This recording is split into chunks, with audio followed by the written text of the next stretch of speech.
Yes, stock markets में जिनको interest है, जो सिक्योरिटी लॉस पढ़ रहे हैं, जिनको स्टॉक मार्केट्स के मैकेनिज्म समझने हैं, स्ट्रक्चर समझने हैं, I have been of late ये बुक मेरी पढ़ी हुई थी, दोबारा आज मैंने इसे रीविजिट किया, तो just thought of sharing with you.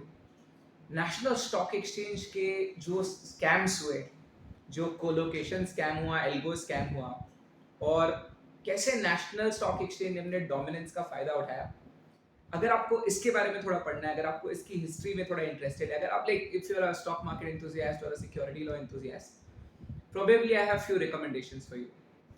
The first book is of course the book which is called as Absolute Power. This book has been written by none other than Suchita Dalal and of course Mr. Basu, Debashish Basu. तो आपको पता ही है कि सुचिता दलाल is somebody जिन्होंने scam जो series बनी है वो उनकी बुक पे लिखी हुई है, and Debashish Basu of course एक चार्टर्ड अकाउंटेंट है जो उनके हस्बैंड भी हैं, तो उन दोनों ने मिलकर एक बुक लिखी है absolute power. This is of course on the algo scam, colocation scam.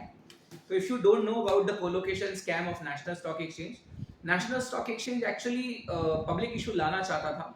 SEBI ने पब्लिक इशू इसलिए रोका क्योंकि उनके ऊपर कोलोकेशन स्कैम का आरोप लगा हुआ था, प्रोसिक्यूशन इनिशिएटेड था।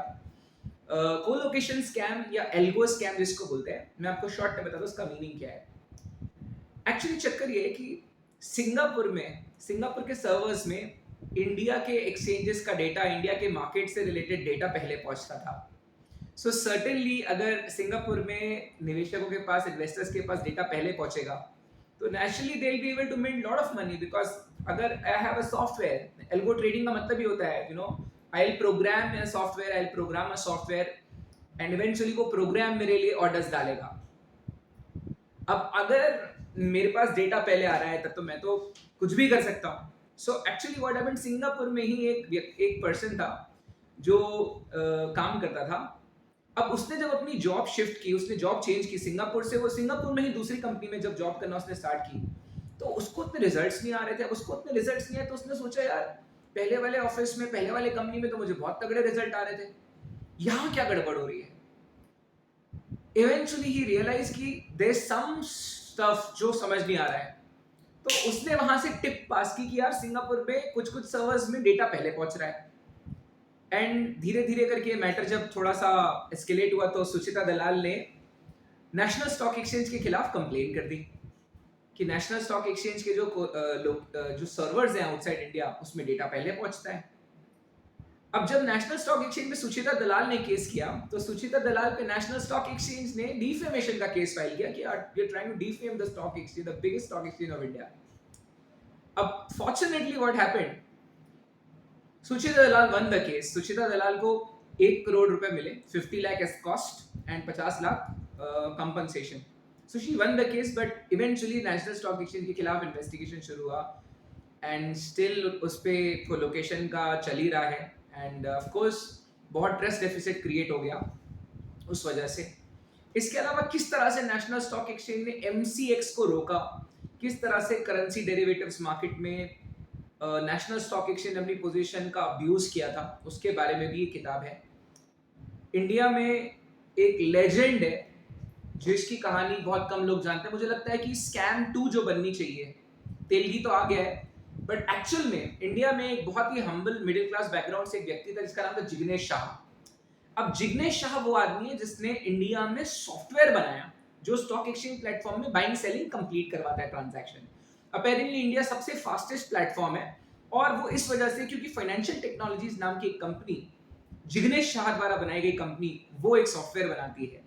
उन्हीं के सॉफ्टवेयर को इंडिया के स्टॉक एक्सचेंज यूज करते थे। अब जिग्नेश शाह ने सोचा सारे सॉफ्टवेयर, सारे एक्सचेंजेस मेरा ही सॉफ्टवेयर यूज करते हैं, तो मैं मेरा स्टॉक एक्सचेंज क्यों ना बनाऊं। तो Jignesh Shah he started MCX, जो कि इंडिया का कमोडिटी प्लेटफॉर्म है, कमोडिटी एक्सचेंज है। अब उसको रोकने के लिए किस तरह से नेशनल स्टॉक एक्सचेंज ने अपनी डोमिनेंट पोजीशन का गैर वाजिब फायदा उठाया, इसके ऊपर भी एक किताब है। किस तरह से उसे, अब I am making a sweeping statement, but हाँ, बुक सेज कि he was made a scapegoat, उनको फंसाया गया था। इवेंचुअली आपको सबको पता है कि नेशनल स्पॉट एक्सचेंज, स्टॉक नहीं, नेशनल स्पॉट एक्सचेंज MCX, जो कि जिग्नेश शाह द्वारा बनाए गए स्टॉक एक्सचेंजेस हैं, उनको उनमें से जिग्नेश शाह जी को बाहर किया गया, जिग्नेश शाह जी को फोर्स किया गया कि आपको अपना स्टेक बेचना पड़ेगा। इवेंचुअली जिग्नेश शाह को कई सारे मामलों में अरेस्ट किया गया। इवेंचुअली MCX और नेशनल स्टॉक एक्सचेंज, अब इट्स सो अजीब बट नेशनल स्टॉक एक्सचेंज में MCX का मर्जर ही हुआ है ऑलमोस्ट। MCX जो नेशनल स्टॉक एक्सचेंज का एक कॉम्पिटिटर था, जो नेशनल स्टॉक एक्सचेंज को कई सेगमेंट्स में बीट कर सकता था, उसको NSE ने अपनी प्रैक्टिसेस की वजह से दबाया था।